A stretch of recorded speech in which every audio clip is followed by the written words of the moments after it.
The word logos originated in Ephesus. 600 years before, a man called Heraclitus laid the foundations of science in Ephesus.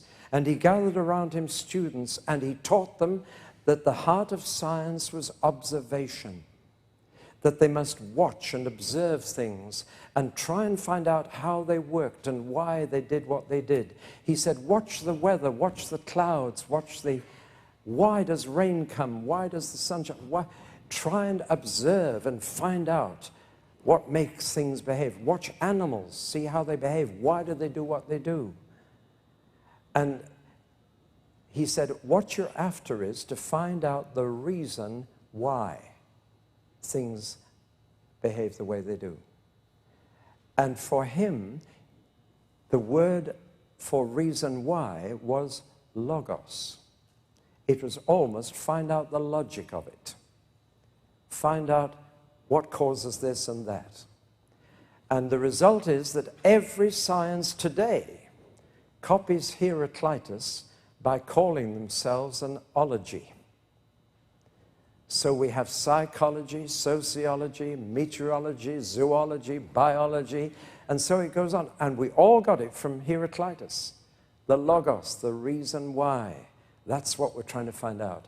But of course, specialized science is only looking at a tiny part of the universe to find out the reason why that particular part behaves. Nobody seems to be bothered to ask for the reason why it's all there, why it all behaves as it does.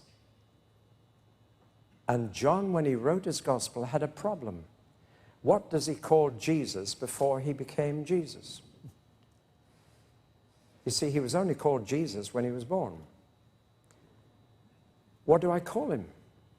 Because you see, John had the answer to the question, where do you begin the life of Jesus? Mark said, when he wrote his gospel, I'll begin with his baptism, because that's when his public ministry began. And then along came Matthew and said, no, Mark, you're wrong. You've got to go back to his birth and his conception. And because he was Jewish, he's a son of Abraham. So I'll begin the story of Jesus with Abraham.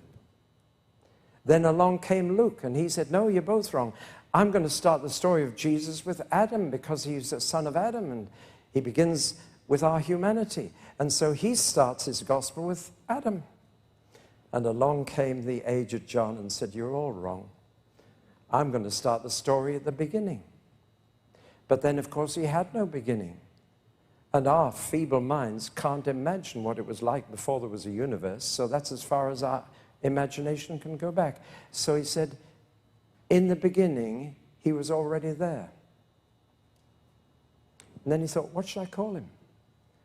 I'm going to call him the reason why. Isn't that beautiful? In the beginning was the reason why. And the reason why was face to face with God. And the reason why was God. And the reason why became flesh and lived among us. He's the logic of the universe. He's the one who's caused it all. He's the one for whom it's all been made. The Father made this universe as a gift to his Son. He's the reason why. And you know, interestingly enough, I've heard so many testimonies say this, that when people came to Christ, they found a reason for living. They found a purpose. They'd found the reason why. They'd found a logos, a logic for life. Well, there's another sermon for some of you. Let's get back to Revelation. How did I get to this?